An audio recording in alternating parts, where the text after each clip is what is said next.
Assalamualaikum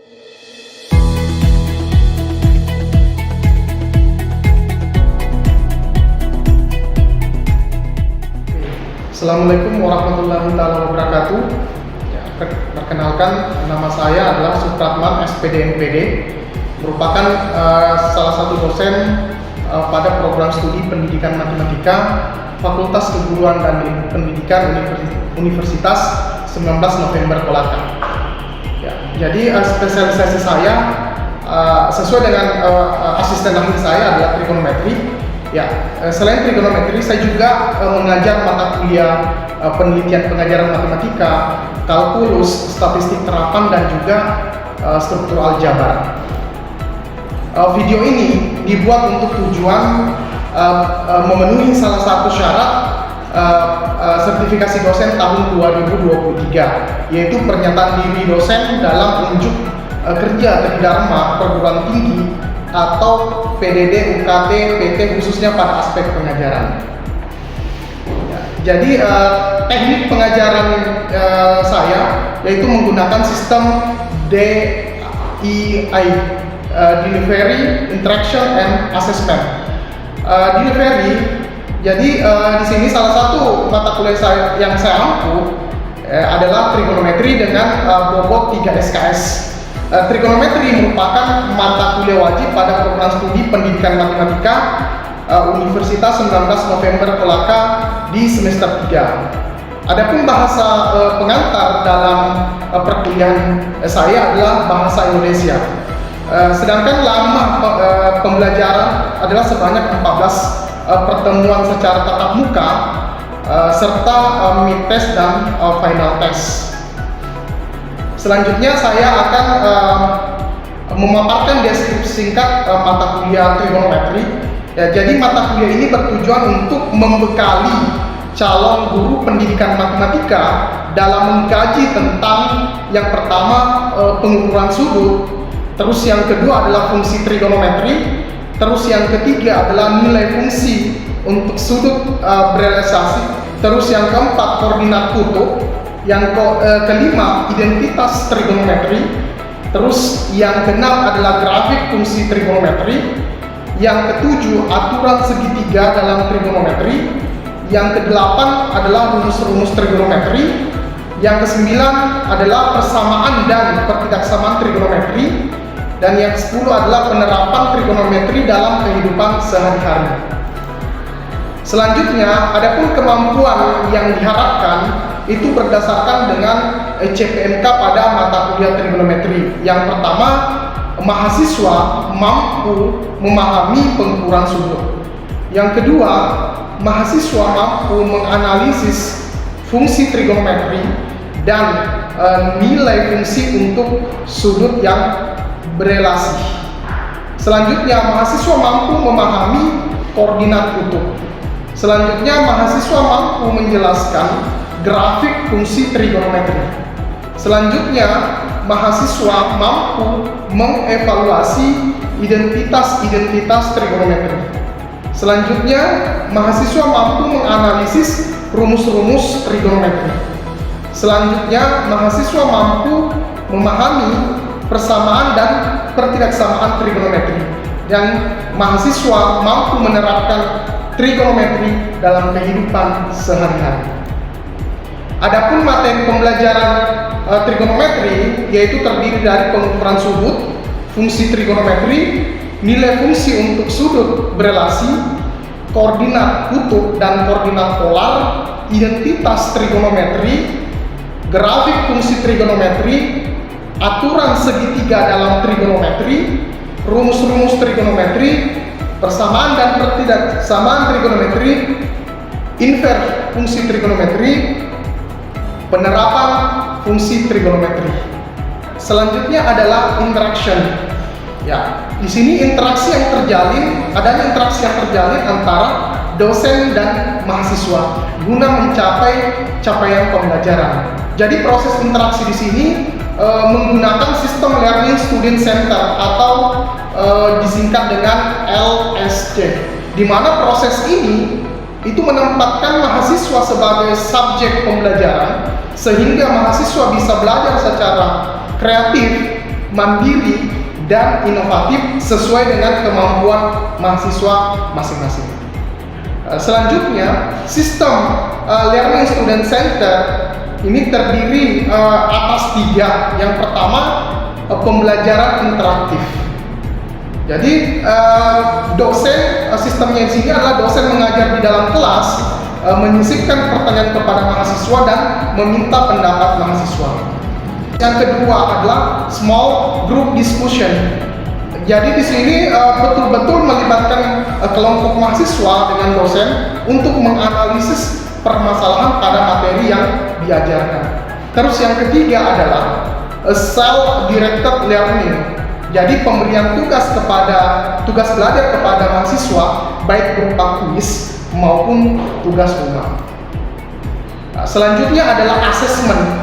Jadi sistem penilaian mata kuliah trigonometri terdiri dari tugas sebesar 20%, yaitu diambil dari rata-rata tugas yang diberikan selama proses perkuliahan.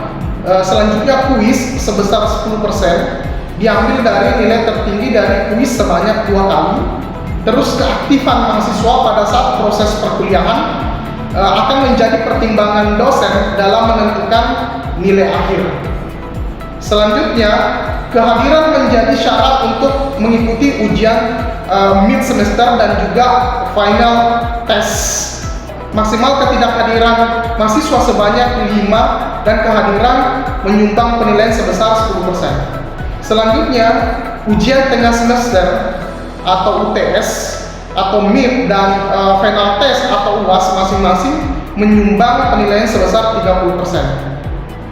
Berikutnya adalah cuplikan video pembelajaran saya khususnya pada materi aturan segitiga dalam trigonometri. Selamat menyaksikan. Selamat pagi dan selamat sore.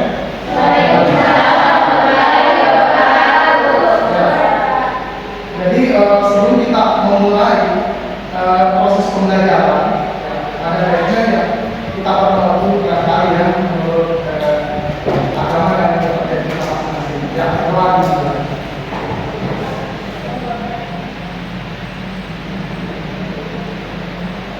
Ya, berdoa selesai. Oke ya, jadi sebelum kita masuk di materi yang akan Bapak ajar hari ini, ya mungkin sebelumnya ya, kita bisa mengulas kembali ya, ya seperti apa itu trigonometri ya. Jadi di sini trigonometri itu berasal dari 2 kata ya, tri dan trigonos dan metri. Ya, dimana trigonometri ini merupakan suatu ya bangun rumah berbentuk segitiga ya. Kan nanti akan kita cari masing-masing besar sudut salah satunya ya seperti itu. Aturan segitiga dalam trigonometri jadi melibatkan 3 aturan. Yang pertama adalah aturan sinus, yang kedua adalah aturan kosinus, dan yang ketiga adalah luas segitiga. Ya, kita masuk tentang aturan sinus dalam segitiga. Jadi pengantarnya di sini adalah aturan sinus ini adalah merupakan sebuah perbandingan ya, antara setiap sisi. Jadi sisinya adalah ini ya, berarti adalah segitiga siku-siku atau segitiga sembarang ya, tidak apa-apa. Jadi sin di sini adalah perbandingan antara sisi A dibagi dengan sisi B. Di sisi A dibandingkan dengan sisi-sisi yang lain. Ya, di sini kata teorema 1 bahwa ya, pada setiap segitiga A, B, C itu berlaku perbandingan sin A per sin A atau alfa, B per sin B atau beta, terus C per sin C atau gamma yang kita kenal. Bisa dipahami ya? Jadi kalau misalnya ini A nanti per sin alfa di sini, berarti kalau B nanti di sini, kalau C nanti di bawah. Ya, ini merupakan teorema 1 dari aturan sinus. Jadi perbandingan antara setiap sisi sinus sudut di depan sisi tersebut yang memiliki nilai yang sama. Itulah aturan sinus. Ya. Selanjutnya ada yang dikenal dengan aturan kosinus. Ya. Jadi aturan kosinus ini pada teorema 2 yaitu aturan dalam trigonometri yang menjelaskan hubungan antara kuadrat panjang sisi dengan nilai kosinus dari salah satu sudut dalam sebuah segitiga. Jadi kita berbicara lagi tentang segitiga, ya, segitiga sisi A, sisi B dan sisi C-nya. Ya, jadi teorema 2 di sini pada setiap segitiga ABC maka berlaku ini A kuadrat sama dengan B kuadrat ditambah C kuadrat dikurang BC cos A atau cos A. Ini untuk mencari sisi A-nya nanti. Bisa ya? Untuk mencari sisi B-nya juga itu menggunakan rumus atau formula yang kedua, A kuadrat tambah C kuadrat dikurang 2AC cos B. Dan yang ketiga, C kuadrat sama dengan A kuadrat ditambah B kuadrat dikurang 2AB cos C. Bisa dipahami ya? Nanti akan ada contoh soal. Ya. Yang ketiga adalah tentang luas segitiga. Ya, jadi rumus luas segitiga itu sangat diperlukan, ya, sangat diperlukan dalam menyelesaikan permasalahan pada segitiga. Bukan cuma segitiga secara umum, tetapi rumus luas segitiga juga itu dapat digunakan untuk menyelesaikan permasalahan dalam bidang trigonometri. Ya, jadi luas segitiga ini terbagi atas tiga formula, di mana yang pertama adalah luas segitiga dengan besar sudut dan dua sisi yang mengapit sudut itu, ya, untuk diketahui. Jadi perhatikan teorema 3.1 ya, segitiga ABC. Jadi untuk menentukan luas misalnya sisi A-nya, ya, kita menggunakan rumus /2 BC kali sin A. Ya. Sebelum barangkali saya ini, apakah misal ada yang bisa menyebutkan rumus luas segitiga secara umum? L sama dengan /2 apa ya? /2 titik-titik kali titik-titik. /2 alas kali /2 alas kali titik. Ya. Itu secara umum ya, tapi dalam trigonometri luas segitiga dari yang besar sudut dan dua sisi yang diketahui ini menggunakan ini, ya. Jadi rumusnya itu menggunakan ini, ya. BC sin A, AC sin B, AB sin C, ya. Ini cirinya. Oh, kalau mencari luas segitiga jika diketahui dua sisi, ya, misalnya 20 cm, 30 cm dua sisi. Oh, berarti yang dicari nanti menggunakan rumus formula seperti itu. Bisa ya? Oke. Ini untuk teorema 3.1.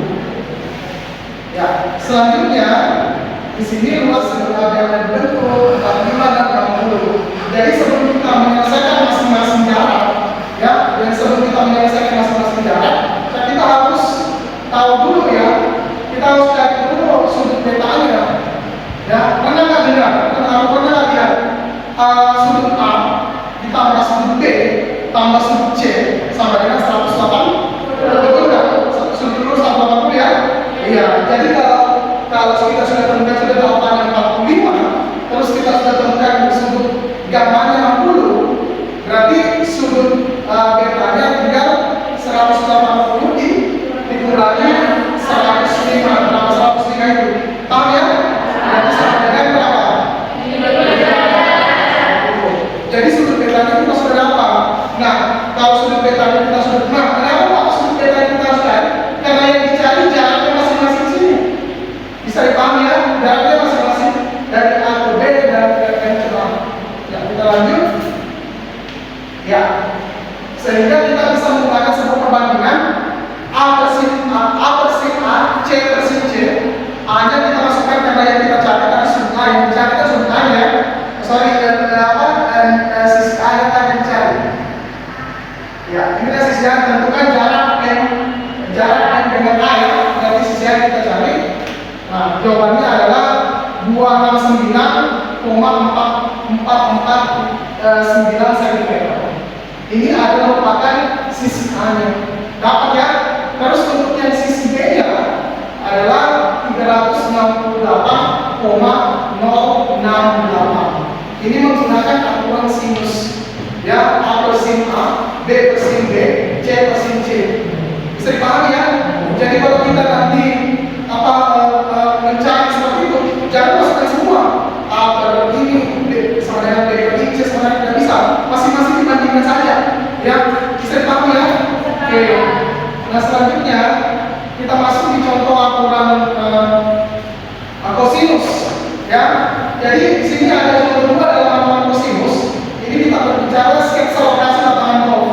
Yang modelnya seperti ini ya, di mana pemain memasukkan bolanya dari tempat A yang melalui titik B. Ya, jika jarak tempat A ke C adalah 210 meter dan jarak dari C ke B adalah 110, ini kan lebih jauh daripada ini. Ya, pertanyaannya di sini adalah berapakah jarak dari misalnya dari jarak A ke B ya, bukan jarak A ke B. Nah, jawabannya di sini adalah seperti ini. Silakan ya. Jadi jarak dari A ke titik B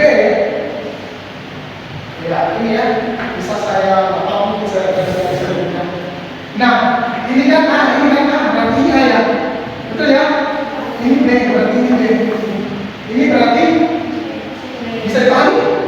Ya, berarti jaraknya ini ke sini itu kan sama dengan C. Bisa dipahami ya? Ya, makanya di sini mengenalkan harga C. Bisa ya? Oke. Jadi dengan menggunakan konsep kosinus, ya kita bisa masukkan kenapa C kuadrat yang dicari, kenapa bukan yang A kuadrat? Rumuskan juga karya ketiga kan, ada A, ada B, ada C. Kenapa harus C? Ada yang bisa bantu saya karena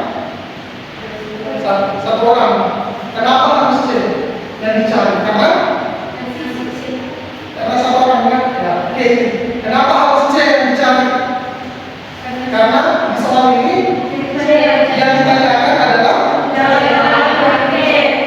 jarak A ke B atau nilai dari nilai C.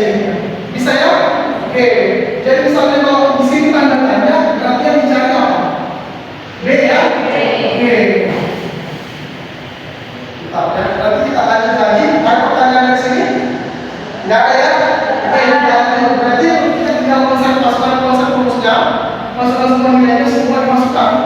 Ini kalau kita tidak menggunakan tabel trigonometri, di buku saya itu ada trigonometri, ya ada dengan tabel-tabelnya. Kalau tidak kita pakai kalkulator saja, atau kita pakai Excel bisa ya. Ini saya kira jelas matematika kok tinggal dijumlahkan gampang ya. Ini cos diubah cos 128, ini cos 128 ini masa di sudut apa? Pada derajat. Kalau derajat diubah menjadi ini apa namanya? Radian. Mantap ya? Oke, jadi derajat diubah ke radian. Maka bisa kita selesaikan ini. Bisa dilanjut ya? Oke, karena menggunakan konsep sudah dapat semua akhirnya kali ini. Jadi jarak tempat A ke B 1 bisa dipahami? Oke. Selanjutnya di sini ada contoh luas segitiga ya, dengan besar sudut dan dua sisi yang mengapit. Jadi tadi sudah kita bahas tentang L yang sepertigua AC, sepertigua AB, sepertigua BC. Ini kebetulan yang ditanya adalah sama, ya A ke C. Kenapa bukan A ke B? Karena nilai sudah ada. Yang tadi sedikit pertama itu adalah jika diketahui dua sisi dan satu sudut. Sisi satu sudut gunakan ini. Bisa dipahami? Bisa. Oke, kita lanjut. Sin 30 kan seper 2. Rupanya diagramnya itu kan ya sin 30 ya 0,5 atau seper 2 ya. Ya sama dengan cos omega. Kalau cos 30 berapa? Kalau sin 30 adalah ini, berarti kalau cos 30 berapa? Seper 2 akan 3. Seper 3 atau 0,889. Oke, jawabannya 35 selesai. Ada pertanyaan dari sini? Jelas ya? Jelas. Oke. Yang bagian 7 ini jika diketahui tadi ya, jika diketahui masing-masing dari satu sisi dan dua sudut. Kalau yang pertama tadi satu sudut dua sisi. Kalau yang kedua adalah dua sudut satu sisi. Kalau hanya satu nilainya ini, berarti kita harus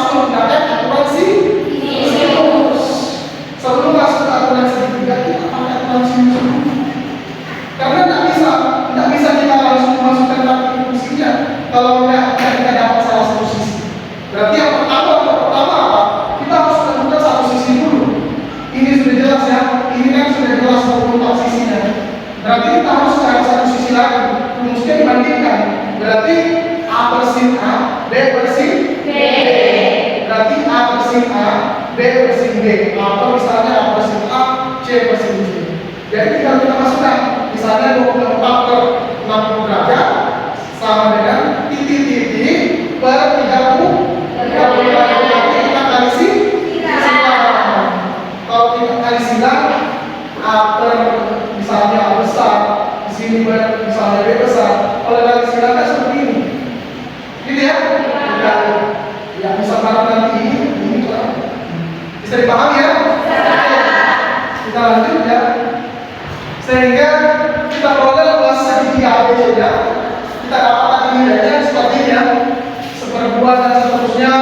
Sehingga diperoleh luas segitiga lainnya seperti ini, sehingga didapat 124,704 cm wadah. Itu ya. Jadi kita cari dulu bentol peta itu sederhana.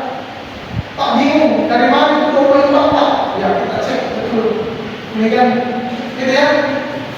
Ini B yang betulnya.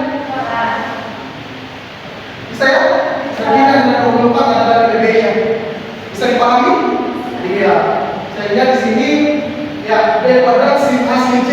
Sin A ini kan sudah dapat tadi kan? Ya sin A nya berapa, lalu sin C nya berapa, sehingga sudah jelas kita masukkan sin 60, sin 30 itu ada di soal. Betul ya? Ada di soal. Tinggal kita masukkan ini kadang, terus ini di sin 30 seperempat 3, terus sin 30 ada seperdua, 2 sin, ini tinggal ditambah sin, ditambah ya. Di sini sin 60 misalnya tambah sin 30 berarti sin 90. Jadi sin 90 itu adalah 1. Ya, seperti ini ya. Berarti 2 kali sin 90 adalah 2 kali 1 per 2 kali ini bagi ini seperti ini.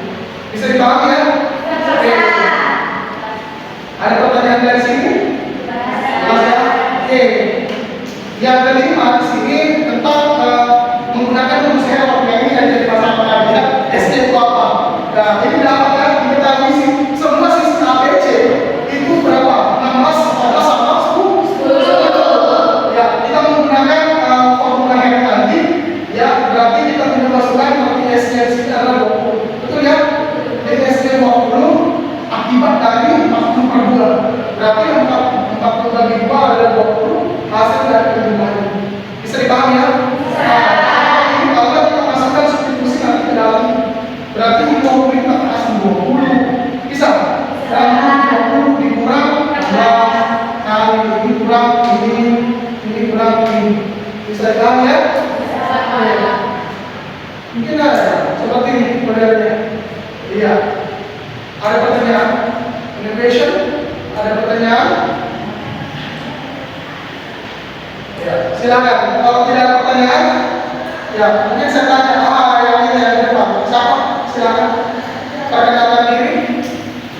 Iya. Ya. Ya, Putri ya. Kalau itu saya tanya Putri. Ya. 40 akar 3 itu diperoleh dari mana?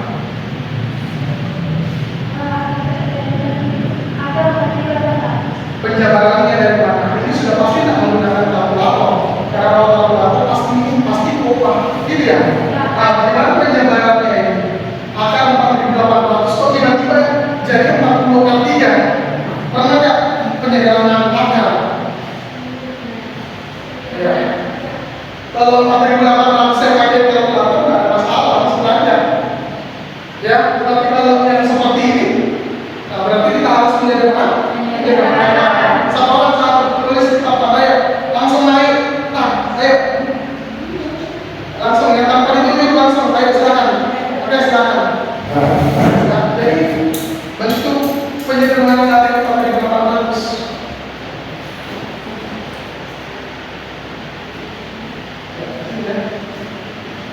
Oke, silakan.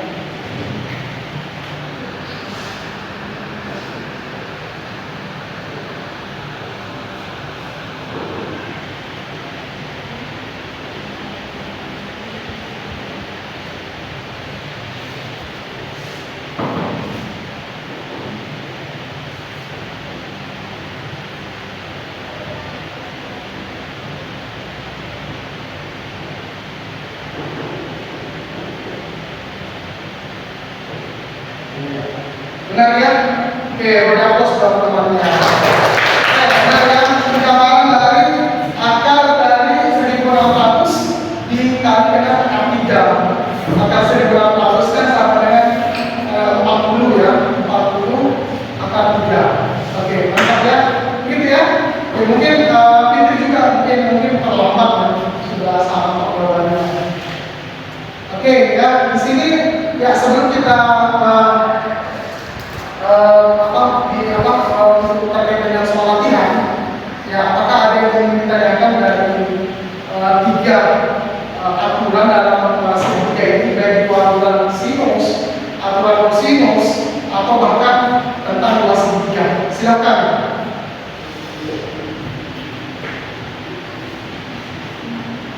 Ya.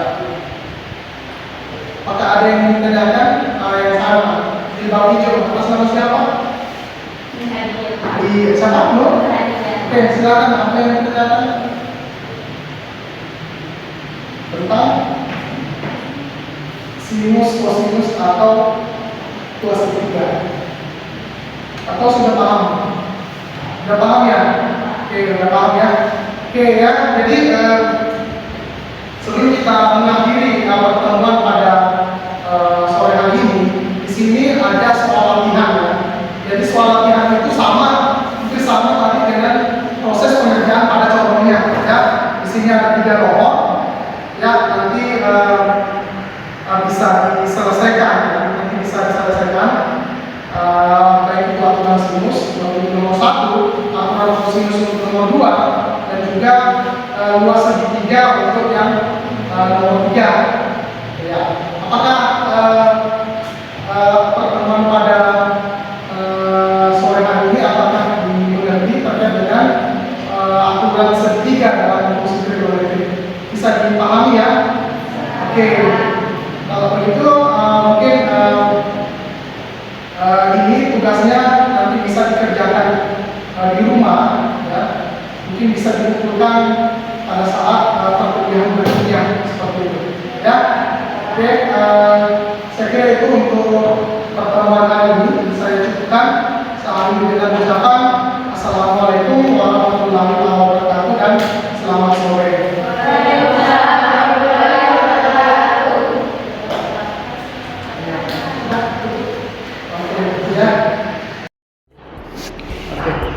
Demikianlah deskripsi singkat dan cuplikan video pembelajaran yang saya ampu. Ya, saya mengucapkan terima kasih kepada tim penilai sertifikasi dosen SMART 2023, khususnya dari Direktorat Sumber Daya, Dirjen Dikti dan Ristek Kemendikbudristek Indonesia, dan tidak lupa pula saya ucapkan terima kasih kepada Universitas 19 November Kolaka beserta rekan sejawat. Demikian yang dapat saya sampaikan. Wabillahi taufiq wal hidayah. Assalamualaikum warahmatullahi taala wabarakatuh.